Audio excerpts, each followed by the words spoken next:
So life ಹೆಂಗಿದೆ channel ನ subscribe ಮಾಡಿ, ಬೆಲ್ ಐಕಾನ್ ಕ್ಲಿಕ್ ಮಾಡಿ, ಲೈಕ್ ಮಾಡಿ, ಕಮೆಂಟ್ ಮಾಡಿ, ಶೇರ್ ಮಾಡಿ.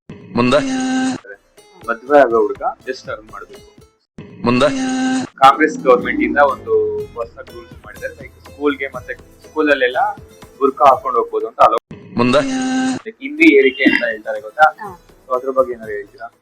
ಮುಂದೆ ಈಗ ಇದೊಂದು ಕ್ವಶನ್ ಎಲ್ಲಾ ಕಡೆ ತುಂಬಾ ಓಡ್ತಾ ಇತ್ತು. ನಿಮ್ ಮದ್ವೆ ಆಗೋ ಹುಡುಗ ನಿಮ್ಗೆ ಎಷ್ಟು ಅರ್ನ್ ಮಾಡ್ಬೇಕು ಅಂತ ನಿಮ್ಗೆ ಅನ್ಸುತ್ತೆ? ಅದು ಲೆಕ್ಕ ಹಾಕ್ಲಿಕ್ಕೆ ಆಗಲ್ಲ ಬ್ರದರ್. ಸೊ ನಾವು ಬೇಸಿಕಲಿ ಹಳ್ಳಿಯವರಾಗಿರೋದ್ರಿಂದ ಆದಾಯ ಅಂತೂ ಹೇಳಕ್ಕಾಗಲ್ಲ. ಎಲ್ಲ ಡಿಪೆಂಡ್ಸ್ ನಮ್ ಅಗ್ರಿಕಲ್ಚರ್ ಮೇಲೆನೆ ಇರುತ್ತೆ. ನೋಡೋಣ ಮುಂದೆ ಯಾವ ಅಂದ್ರೆ ತರ ಹುಡುಗ ಅಷ್ಟೇ ಇರ್ಬೇಕು ಇಷ್ಟೇ ಇರ್ಬೇಕು ಅಂತ ಏನು ಇಲ್ಲ ಎಕ್ಸ್ಪೆಕ್ಟೇಷನ್ಸ್ ನೋಡಿ. ಹುಡುಗಿರು ಕೂಡ ಈ ಬೆಂಗಳೂರಲ್ಲಿ ಇದ್ದಾರೆ. ಮತ್ತೆ ಮದ್ವೆ ಆಗೋ ಹುಡುಗ ಅದೇ ತರ ಜಾಬ್ ಅಲ್ಲಿ ಇರ್ಬೇಕು, ಲೈಕ್ ಸಾಫ್ಟ್ವೇರ್ ಇಂಜಿನಿಯರ್ ಆಗಿರ್ಬೇಕು, ಬಾಸ್ ಆಗಿರ್ಬೇಕು, ಸಿಇಒ ಆತರ ಏನಾರು ಇದೆಯಾ? ಇಲ್ಲ ಆತರ ಯಾರಾದ್ರೂ ಓಕೆ? ಯಾರಾದ್ರೂ ಓಕೆ ಅಲ್ಲ, ನನಗಿಷ್ಟ ಆಗ್ಬೇಕು ಹುಡುಗ ಮೇನ್. ರೈತ ಆದ್ರೂ ಓಕೆನಾ? ಓಕೆ.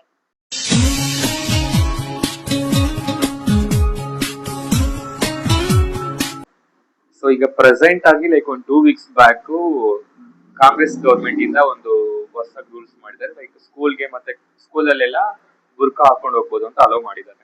ಸೊ ಅದ್ರ ಬಗ್ಗೆ ಏನಾದ್ರು ಹೇಳ್ಬೇಕು ಅನ್ಸುತ್ತಾ ನಿಮ್ಗೆ? ನಮ್ ದೇಶ ರೀ, ನಾವು ಕೊಟ್ಟಿರೋ ದೇಶ ಇದು. ಸಮಾನತೆ ಸಮಾನತೆ ಸಮಾನತೆ ಎಲ್ಲದ್ರಲ್ಲೂ ಸಮಾನತೆ ಹುಡುಕ್ತಾರೆ. ಹೌದು. ಬಟ್ ಈ ವಿಷಯದಲ್ಲಿ ಯಾಕೆ ಗೌರ್ಮೆಂಟ್ ಯಾವಾಗ್ಲೂ ಈ ತರ ಮಾಡುತ್ತೆ ಅಂತ ನಂಗೂ ಗೊತ್ತಿಲ್ಲ. ಆತರ ಆದ್ರೆ ನಮ್ ಹಿಂದೂ ಹೆಣ್ಮಕ್ಳುನು ಹಣೆಗೆ ಕುಂಕುಮ ಎಲ್ಲ ಹಾಕೊಂಡು, ಕೈಗೆ ಬಳೆ ಎಲ್ಲ ಹಾಕೊಂಡು ಆತರ ಅದಿದೆ, ಬಟ್ ಅದೆಲ್ಲ ಹೋಗ್ಬೋದು. ಬಟ್ ಪ್ರಾಪರ್ ಆಗಿ ಶಾಲ್ ಎಲ್ಲ ಹಾಕೊಂಡು ಆತರ ಹೋದ್ರೆ ಅಲೋ ಮಾಡ್ತಾರೆ? ಅದಿಲ್ಲ, ಕೇಸರಿ ಅಲೋ ಮಾಡಲ್ಲ. ಅಲೋ ಮಾಡಲ್ಲ. ಅದನ್ನೇ ಹೇಳಿದ್ದು. ಅವ್ರು ನಮಿಗೂನು ಅಲೋ ಮಾಡಲ್ಲ ಅಂದ್ಮೇಲೆ ಅವ್ರಿಗೂನು ಅಲೋ ಮಾಡೋದು ಎಷ್ಟು ಸರಿ? ಹೌದು, ನಿಜ. ಏನಂದ್ರೆ ಸಮಾನತೆ ಅಂದ್ರೆ ಎಲ್ಲರಿಗೂ ಸಮಾನತೆ. ಎಲ್ಲರಿಗೂ ಸ್ಕೂಲ್ ಅಲ್ಲಿ ಯೂನಿಫಾರ್ಮ್ ಅಂತ ಕೊಟ್ಟಿರುತ್ತೆ. ಬಡವರು ಬಡವ್ರು, ಶ್ರೀಮಂತರು ಭೇದ ಭಾವ ಬೇಡ ಅಂತ ಆ ಮಾಡ್ತಾರೆ. ಜಾತಿ ಈ ಜಾತಿ ಅಂತ ಭೇದ ಭಾವ ಮಾಡ್ಬಾರ್ದು ಅಂತಾನೆ ಯೂನಿಫಾರ್ಮ್ ಕೊಟ್ಟಿರೋದು. ಹೌದು. ಈಗ ಒಂದು ಮೇನ್ ಆಗ್ತಿರೋ ಮೇಜರ್ ಪಾಯಿಂಟ್ ಎಲ್ಲೇ ನೋಡಿ ನಾರ್ತ್ ನಾರ್ತ್ ನಾರ್ತ್. ಸೊ ಅದು ಅವರಿಂದ ಆಗ್ತಿರೋದ ಇಲ್ಲ ನಾವಾಗೆ ಅದನ್ನ ತಗೊಂಡ್ ನಾವೇ ಅದನ್ನ ಜಾಸ್ತಿ ಮಾಡ್ಕೋತಾ ಇದೀವ? ಹೇಗಾಗ್ತಿದೆ? ಲೈಕ್ ಹಿಂದಿ ಏರಿಕೆ ಅಂತ ಹೇಳ್ತಾರೆ ಗೊತ್ತಾ? ಸೊ ಅದ್ರ ಬಗ್ಗೆ ಏನಾದ್ರು ಹೇಳ್ತೀರಾ?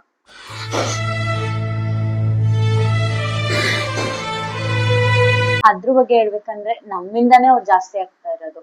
ಇವಾಗ ಅವ್ರಿಗೂ ನಾವ್ ಕನ್ನಡ ಹೇಳ್ಕೊಡ್ಬೇಕು, ಅದನ್ನ ಬಿಟ್ಟು ನಾವು ಹಿಂದಿನ ನಾವೇ ಕಲ್ತ್ಕೊಂಡು ಹೋಗ್ತಾ ಇದೀವಿ. ನಿಜ. ಸೊ ನಮ್ಮಿಂದಾನೇ ಅದು ಜಾಸ್ತಿ ಆಗ್ತಾ ಇರೋದು ಅಂತ ನನ್ನ ಒಪಿನಿಯನ್. ಈಗ ಅದು ಬದ್ಲಾಗ್ಬೇಕು ಅಂದ್ರೆ ಏನ್ ಮಾಡ್ಬೋದು? ಏನ್ ಮಾಡ್ಬೋದು ಅಂದ್ರೆ ಅದೇ ಅವ್ರಿಗೇನೆ ಕನ್ನಡನ ಕಲೀರಿ ಅಂತ ಫೋರ್ಸ್ ಮಾಡೋದ್ ಬೇಡ. ಹೌದು, ನಮ್ ಪಾಡಿಗೆ ನಾವ್ ಹಿಂದಿ ಕಲಿದೇ ಇದ್ರೆ ಅವರೇ ಕನ್ನಡನ ಕಲಿತಾರೆ. ನಿಜ. ನಾವು ಕನ್ನಡ ಕಲ್ತ್ರೆ ನಿಜವಾಗ್ಲೂ ಕನ್ನಡ ಕನ್ನಡ ಮಾತಾಡ್ತಾರೆ. ಇವಾಗ ನಮ್ಗೆ ಹಿಂದಿ ಬರಲ್ಲ ಅಂದ್ರೆ ಅವ್ರಿಗೆ ಬೇರೆ ಆಪ್ಷನ್ ಇರಲ್ಲ, ಕನ್ನಡದಲ್ಲೇ ಮಾತಾಡ್ಬೇಕು. ಸೊ ನಮ್ಗೆ ಹಿಂದಿ ಬರಲ್ಲ ಅಂತ ಸುಮ್ನೆ ಇದ್ರೆ ಅವರೇ ಕನ್ನಡ ಕಲಿತಾರೆ. ಹಾಗಂತ ನಾವು ಅವ್ರಿಗೆ ಫೋರ್ಸ್ ಮಾಡಕ್ ಆಗಲ್ಲ. ಯಾಕೆಂದ್ರೆ ಅವ್ರಿಗೂನು ಅವ್ರ ಮಾತೃ ಭಾಷೆನೇ ಇಂಪಾರ್ಟೆಂಟ್ ಆಗಿರುತ್ತೆ. ನಿಜ. ಸೊ ಫೋರ್ಸ್ ಮಾಡೋದ್ ಬೇಡ, ನಾವು ನಮ್ಮ ಕನ್ನಡನ ಪ್ರೀತಿಸೋಣ. ಅವಾಗ ಅವರು ಕೂಡ ಅನಿವಾರ್ಯ ಇಲ್ಲದೆ ಕಲ್ತ್ಕೊಳ್ತಾರೆ. ಸೊ ಈಗ ಹುಡುಗಿರು ಸ್ವಲ್ಪ ಜಾಸ್ತಿ ಆಗ್ತಾ ಇದೆ. ಸಣ್ಣ ಪುಟ್ಟ ವಿಷಯಕ್ಕೆ ಸ್ಕೂಲಲ್ಲಿ ಏನಾದ್ರು ಮಾಸ್ಟರ್ ಬೈದ್ರು ಅಂತ, ಇಲ್ಲ ಎಕ್ಸಾಮ್ ಅಲ್ಲಿ ಫೇಲ್ ಆದೆ ಅಂತ, ಇಲ್ಲ ಹುಡುಗ ಕೈ ಕೊಟ್ಟ ಅಂತ, ಸೊ ಸೂಸೈಡ್ ಮಾಡ್ಕೊತಿರ್ತಾರೆ ಹುಡುಗಿರು. ಮೇಜರ್ ಜಾಸ್ತಿ ಸೂಸೈಡ್ ಮಾಡ್ಕೋದು ಹೆಣ್ಮಕ್ಳೆ. ಬಾಯ್ಸು ಮಾಡ್ಕೋತಾರೆ, ಬಟ್ ಹೆಣ್ಮಕ್ಳು ಸ್ವಲ್ಪ ಕೌಂಟರ್ ಸ್ವಲ್ಪ ಜಾಸ್ತಿ. ಸೊ ಅಂತವ್ರಿಗೆ ಏನ್ ಹೇಳ್ತೀರಾ? ಅಂತವ್ರಿಗೆ ಏನ್ ಹೇಳಕ್ ಇಷ್ಟಪಡ್ತೀನಿ ಅಂದ್ರೆ, ನಿಮ್ ಜೀವನನ ನೀವೇ ಹಾಳು ಮಾಡ್ಕೊತಾ ಇದೀರ ಅಷ್ಟೇ. ಏನೋ ಲವ್ ಫೇಲ್ಯೂರ್ ಅದು ಇದು ಅಂತ ನೀವ್ ಸೂಸೈಡ್ ಮಾಡ್ಕೊಂಡ್ರೆ, ನೀವ್ ಲವ್ ಮಾಡಿದ ಹುಡುಗ ಯಾವಳ ಜೊತೆನೋ ಮದ್ವೆ ಆಗಿ ಅವನ್ ಜೀವನದಲ್ಲ ಅವ್ನು ಖುಷಿಯಾಗಿ ಇರ್ತಾನೆ. ಬಟ್ ಕಷ್ಟ ಅನ್ಭವ್ಸೋದು ಅಥವಾ ಅದ್ರಿಂದ ನೋವಾಗೋದು ಯಾರಿಗೆ? ನಿಮ್ ಫ್ರೆಂಡ್ಸ್ಗೆ, ನಿಮ್ ಅಪ್ಪ ಅಮ್ಮಂಗೆ. ಸೊ ಆತರ ಎಲ್ಲ ಮಾಡ್ಕೊಳ್ಳೋ ಅವಶ್ಯಕತೆನೇ ಇರಲ್ಲ. ಸೊ ಸೂಸೈಡ್ ಮಾಡ್ಕೊಳ್ಳೋದ್ರಿಂದ ಏನು ಸಿಗಲ್ಲ. ಲವ್ ಫೇಲ್ಯೂರ್ ಅಂತಾನೋ ಅಥವಾ ಫೇಲ್ ಆದೆ ಅಂತಾನೋ, ಯಾವ್ದೇ ಆದ್ರೂನು ಅಷ್ಟೇ. ಫೇಲ್ ಆದ್ರೆ ಮುಂದೆ ಜೀವನದಲ್ಲಿ ಮೇ ಬಿ ಅವ್ರಿಗೆ ಬೇರೆ ತರ ಚಾನ್ಸ್ ಸಿಗ್ಬೋದು, ಬಿಸ್ನೆಸ್ ಅಲ್ಲೋ ಅಥವಾ ಅವ್ರ ಟ್ಯಾಲೆಂಟ್ ಯೂಸ್ ಮಾಡಿ ಬೇರೆ ಬೇರೆ ವೇದಿಕೆಗಳು, ಬೇರೆ ಬೇರೆ ಕೆಲಸಗಳು ಸಿಗ್ಬೋದು.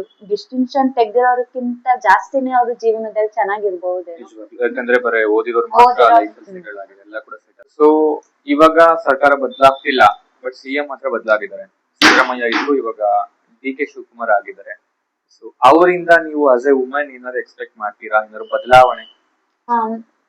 ಫ್ರೀ ಬಸ್ ಬಿಟ್ಟಿದಾರಲ್ಲ, ಸೊ ಅದನ್ನ ಜಸ್ಟ್ ಸ್ಟೂಡೆಂಟ್ಸ್ ಮಾತ್ರ, ಅಥವಾ ಏಜ್ ಆಗಿರೋ ಪರ್ಸನ್ಸ್ಗೆ ಆ ತರ ಸೀಮಿತ ಮಾಡಿದ್ರೆ ಅದರಿಂದ ತುಂಬಾ ಒಳ್ಳೇದಾಗ್ತಾ ಇತ್ತು ಅಂತ ನಾನು. ಥ್ಯಾಂಕ್ ಯು ಜೀವಿತ್ ಅವರೇ, ಇಷ್ಟೊತ್ತು ಕುತ್ಕೊಂಡು ನಿಮ್ ಬಗ್ಗೆ ಮಾತಾಡಿದಕ್ಕಾಗಿರ್ಬೋದು, ನಮ್ಮ ಒಂದು ತರಲೆ ಕ್ವಶನ್ಗೂ ಆನ್ಸರ್ ಮಾಡಿದಕ್ಕಾಗಿ ತುಂಬಾ ಥ್ಯಾಂಕ್ ಯು ಸೋ ಮಚ್.